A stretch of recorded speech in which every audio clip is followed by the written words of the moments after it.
Yakoromogi ka wadok e weche manyien mabende ne wang'isi. Dipor gi thoth kae di wadhi nyaka e gwenge ma Homa Bay. Kamoro ni piny owacho mamalo kokalo e migawo mar pi ochako chenro mar kongo kendo yaro chenro mar pi ma ong'ere kaka West Karachuonyo Water Project e location ma Kanam A mantiere West Karachuonyo e kaunti ma Homa Bay. Chenro mar pi ma dhi muonyo ma ok tin ne siling milion 420 geto reso jongima ngima jodak ma ok tin ne 40,000. Bad migawo macholo dongruok mag pi e alwora mar Nam Lolwe Lake Victoria South Waterworks Development Agency ema tayo chenro mar gedono ka gin kod lek mar chiero dag pigno mane ochaki e higa mar 76 gi piny owacho mar Italy.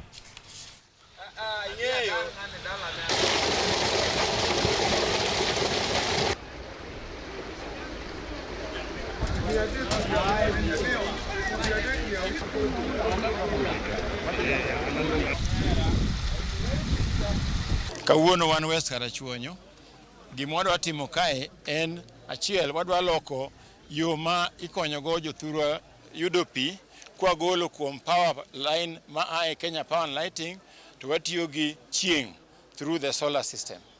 Mar ariyo, wamedo gero treatment work man ka mondo bed konyalo chopo 4,000 cubic meters per day mondo wa supply the West Karachuonyo gi pi.